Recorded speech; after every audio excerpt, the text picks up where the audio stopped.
मैं असम की सांस्कृतिक, आध्यात्मिक, शौर्य, वीरता और शक्ति की धरती को नमन करता हूं। आज मुझे बहुत प्रसन्नता है कि आज के इस ऐतिहासिक दिन का मैं भी साक्षी बन रहा हूं। ये दिन केवल असम के लिए नहीं, इस नॉर्थ ईस्ट के सभी राज्यों के लिए बहुत ऐतिहासिक दिन है। मैं इस विधानसभा के भवन को जनता को समर्पित करने के लिए आप सबको बहुत बहुत शुभकामनाएं देता हूं, बधाई देता हूं। असम की विधानसभा का बहुत बड़ा ऐतिहासिक योगदान रहा है। 1937 के अंदर आजादी के पहले शिलांग के अंदर इस विधान सभा की पहली बैठक संपन्न हुई थी और आजादी के बाद कई अवसर आए जिनमें अलग अलग विधायी कार्यों के माध्यम से आजादी के पहले, जैसे माननीय मुख्यमंत्री जी बता रहे थे, कई विधान पारित हुए, सबको न्याय मिले, उसके लिए उच्च न्यायालय की स्थापना का विधान पारित हुआ और समय समय पर विधायी संरचना का परिवर्तन होते हुए शिलांग से दिसुपुर होते हुए ये गुवाहाटी विधानसभा की यात्रा हम सब के लिए और लोकतांत्रिक इतिहास के लिए अस्मरणीय रहेगी। मैं आज ये कह सकता हूं कि असम विधानसभा का लोकतंत्र का इतिहास बहुत स्वर्णिम इतिहास रहा है। यहां पर इस राज्य के पहले मुख्यमंत्री गोपीनाथ बरदोई जी का, भूपेन हजारी जी का, विष्णु प्रसाद जी का, लक्ष्मणधर जी का और कई स्वतंत्रता सेनानी और राजनेताओं का बहुत बड़ा योगदान इस राज्य के विकास के लिए रहा है। आज हम सब इस स्वर्णिम दिन में उन सबको याद करते हैं जिनके कारण आज असम नई प्रगति की ओर बढ़ रहा है। उनके इन्हीं कार्यों के कारण और विधानसभा में उनके योगदान के कारण आज असम देश के अंदर एक गौरवशाली परंपरा को लेकर चल रहा है। मैं विशेष रूप से इस राज्य के लोकप्रिय मुख्यमंत्री श्री हेमंत बिस्वा जी को और विधानसभा के अध्यक्ष जी को धन्यवाद देता हूं, जिनके सक्षम नेतृत्व और मार्गदर्शन के कारण ये विधानसभा का भवन बहुत लंबे समय चलने के बाद, लेकिन जब निर्णय किया, जब फैसला किया तो बहुत कम समय में इसका निर्माण भी हुआ और इसीलिए इसके निर्माण की एक लंबी चर्चा माननीय अध्यक्ष जी ने की है। साथियों, ये नवनिर्मित भवन जहां आधुनिकता को लिए हुए है, वहां पर इसमें विरासत का भी अद्भुत संगम है। यहां पर हम देख रहे हैं असम के अंदर असमिया संस्कृति, यहां की कला, यहां की जनजाति क्षेत्र के लोगों का कला, ये सब इस विधानसभा भवन में दिख रही है और इसीलिए इस विधानसभा भवन का एक अपना ही लोकतांत्रिक इतिहास बनेगा। क्योंकि जिस तरीके से मैं देख रहा हूं, असम के विकास के लिए आप सब लोग सामूहिक प्रयास कर रहे हैं और आने वाले समय में ये असम इस देश के विकास की एक नई गाथा लिखेगा और उस गाथा लिखने में आप सभी का योगदान होगा।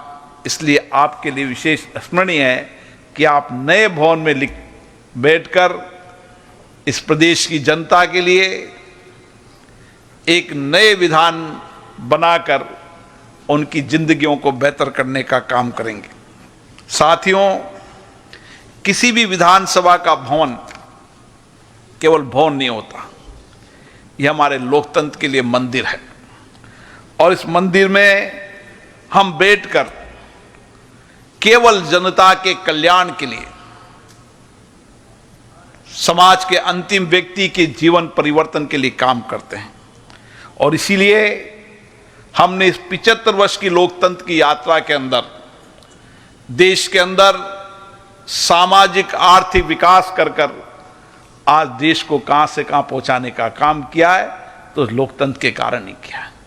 इस असम के अंदर जिस तरीके से मुख्यमंत्री जी बता रहे थे, कितने विधायी कार्य हुए जिसके कारण असम की जनता को संवैधानिक अधिकार मिला, न्याय मिला और उनके जीवन के सामाजिक आर्थिक परिवर्तन के लिए ये विधानसभा लोकतंत्र का मंदिर साक्षी रहा है। और इसीलिए परिवर्तन समय का युग का महत्व रखता है। और जब जब भी नए परिवर्तन की ओर बढ़ते हैं तो हमें उस परिवर्तन से नया उत्साह आता है। और मुझे खुशी है कि जिस आकांक्षाओं के साथ, जिस सपनों के साथ, जिस विचारों के साथ, जिस लक्ष्यों के साथ ये राज्य की विधानसभा काम कर रही है, आने वाले समय में आपका नया दृष्टिकोण नए लक्ष्यों को पूरा करने में कामयाब होगा। और इसीलिए हम जब इस विधानसभा के भवन में बैठे हैं तो हमारी बहुत बड़ी जिम्मेदारी हो जाती है कि जो सपने हमने देखे हैं, जो जनता की आकांक्षा अपेक्षा हमने देखी है, जो लक्ष्य हमने तय किए हैं, इस विधानसभा के अंदर बैठकर ही उन लक्ष्यों को हम दल से ऊपर उठकर काम करके पूरा करने का काम करें। और इसीलिए आज हमें नए रास्तों पर चलकर नए कीर्तिमान बनाने होंगे, नए संकल्पों को पूरा करना होगा, नए विश्वास के साथ सबको साथ लेकर सबके सहयोग से इस राज्य को आगे बढ़ाने का काम करना होगा। राज्य की विधानसभाएं विधायी कार्य के लिए तो है सही, लेकिन राज्य की विधानसभा जनता के अंतिम व्यक्ति के कल्याण के लिए भी एक महत्वपूर्ण और हम सब के लिए तो निश्चित रूप से एक पवित्र स्थल होता है। और इसीलिए मैंने देखा है कि ये नया भवन जो आधुनिक लिए हुए भी और नई तकनीकी, नई टेक्नोलॉजी को लेकर भी हुआ है, क्योंकि जिस तरीके से हम नए लक्ष्य बना रहे हैं, नए विचार कर रहे हैं, नया दृष्टिकोण बना रहे हैं, तो मैं उसी तरीके से संसाधनों की आवश्यकता भी होती है। और इस बदलते परिप्रेक्ष्य के अंदर हमने लोगों की अपेक्षाएं, आकांक्षाओं को पूरा करने के लिए इस भवन को बनाया है। भवन किसी व्यक्ति के आकांक्षा के लिए नहीं है, भवन है असम की सामूहिक जनता के सपनों को पूरा करने के लिए। और इसीलिए यह नया सदन अधिक क्षमता के साथ, अधिक उत्पादकता के साथ, अधिक रचनात्मक होकर काम करेगा, ऐसा मेरा विश्वास है। साथियों, भारत का लोकतंत्र आज़ादी के बाद का लोकतंत्र नहीं है। भारत का लोकतंत्र प्राचीनतम लोकतंत्र है।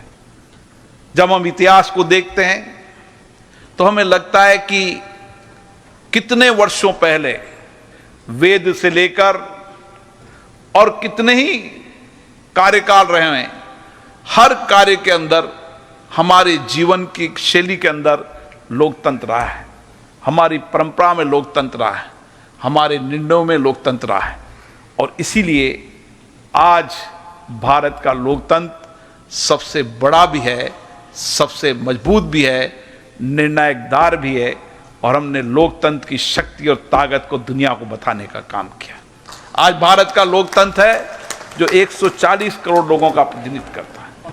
इतना विशाल देश, और इस विशाल देश के अंदर हमारी चुनाव प्रबंध प्रणाली हो, समाज के दूर दराज के गांवों के अंदर बैठकर भी व्यक्ति मतदान कर देश और राज्य की सरकार को चुनने का काम करते हैं। एक निष्पक्ष निर्वाध चुनाव प्रणाली। जब मैं कई दुनिया के देशों में जाता हूं तो जब मैं बताता हूं कि हमारा 140 करोड़ का देश है, जहां पर हमने चाहे ग्राम पंचायत हो, चाहे नगर पालिका हो, चाहे विधानसभा हो, लोकसभा हो, हर संस्था के अंदर चुने हुए प्रतिनिधियों में एक निष्पक्ष मतदान द्वारा जनप्रतिनिधि चुने जाते हैं।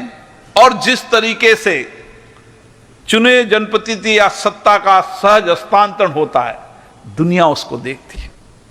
दुनिया के बड़े बड़े विकसित देश जो लोकतंत्र के बारे में अपने आप को कहते हैं, वो भारत की ओर इसलिए देखते हैं कि हमारी लोकतंत्र की ताकत इतनी है कि जिसको भी सत्ता देते हैं उस सत्ता का सहज हस्तांतरण और जनता का जनादेश मानना, ये हमारे जीवन का अंग रहा है। और इसीलिए आज हम कह सकते हैं कि डेमोक्रेसी के अंदर भी और डेमोग्राफी के अंदर भी भारत बड़ा है। और आने वाले समय में विश्व के बदलते परिप्रेक्ष्य के अंदर, जैसा माननीय प्रधानमंत्री जी ने कहा कि देश नहीं पूरे विश्व की इकोनॉमी में भारत तीसरे नंबर पर अपना स्थान रहेगा, यह अपने आप में गर्व की बात है। मैं देख रहा हूं कि इसी तरीके का कुशल नेतृत्व राज्यों के अंदर भी पनप रहा है। और उन्हीं कुशल नेतृत्व और दूरदृष्टि के कारण, नए दृष्टिकोण के कारण, नए विचार के कारण, नए संकल्प शक्ति के कारण आज ये असम जो पूर्वोत्तर राज्यों का गेटवे है, आज विकास की ओर बढ़ रहा है। कोई क्षेत्र नहीं, चाहे शिक्षा हो, चाहे चिकित्सा हो, चाहे समाज के जनजाति क्षेत्र के अंतिम व्यक्ति के जीवन को परिवर्तन करने का काम हो, ये सरकार सबको साथ लेकर सामूहिकता के साथ लोकतंत्र के इस मंदिर में बैठकर लोगों के विधायी कानून बनाने का काम करती।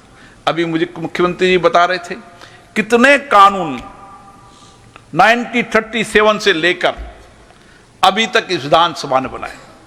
कितना दूरदर्शी नेतृत्व उस समय होगा, चाहे यहाँ के मुख्यमंत्री गोपीनाथ जी रहे हों, यहाँ के स्वतंत्रता संग्राम से लेकर जिनका बहुत बड़ा योगदान देश में रहा, जिनका असम का नाम देश और दुनिया में जिन्होंने किया, भूपेन हजारिका जी का हो, विष्णु प्रसाद जी का हो, इन सबका योगदान रहा। और सबके सामूहिक योगदान के कारण ही, सबके सहयोग से, सहमति असहमति हमारे लोकतंत्र की विशेषता है। हर विधायक पर चर्चा हो, संवाद हो, सहमति असहमति हो, लेकिन हर सरकार की कोशिश रहती है कानून बनाते समय कि हम कानून के बनाते समय लोगों को अधिकार दें, सरकार में पारदर्शिता लाएं, सरकार में जवाबदेही लाएं। और यही एक विशेषता है कि 1937 आज़ादी के पहले भी जो दूरदृष्टि थी और आज़ादी के बाद जो दूरदृष्टि थी, इतने विधान कानून बनाकर इस राज्य के विकास के लिए बहुत बड़ा योगदान दिया है। इसलिए मेरा यही आपसे कहना है, यह हमारे लोकतंत्र का मंदिर है। और लोकतंत्र के मंदिर में विचार होना चाहिए, चर्चा होना चाहिए, संवाद होना चाहिए, बातचीत होना चाहिए। हर गंभीर मुद्दों पर बातचीत हो, लेकिन विधानसभा लोकसभा के अंदर व्यवधान न हो, गतिरोध न हो। इन विधानसभा और लोकसभा के मंदिरों से जनता की बहुत अपेक्षाएं रहती। आप जब चुनकर भेजते हैं, जनता जब चुनकर भेजती है, बड़ी अपेक्षाएं आकांक्षाओं के साथ भेजती है।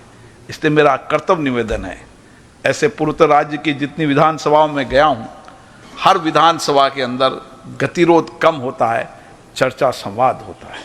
हर विषय पर, हर मुद्दे पर जितना गहन चिंतन होगा, जितना गहन विचार विमर्श होगा, उतना ही बेहतर अमृत निकलेगा। और ये अमृत जनता के लिए, कल्याण के लिए। इसलिए ये सदन चर्चा संवाद के लिए होने चाहिए, कानून बनाने के लिए होने चाहिए। और हर कानून बनाते समय बहुत अच्छी डिबेट हो, लंबी डिबेट हो, चर्चा हो, क्योंकि माननीय जनप्रतिनिधि जनता से जुड़े रहते हैं।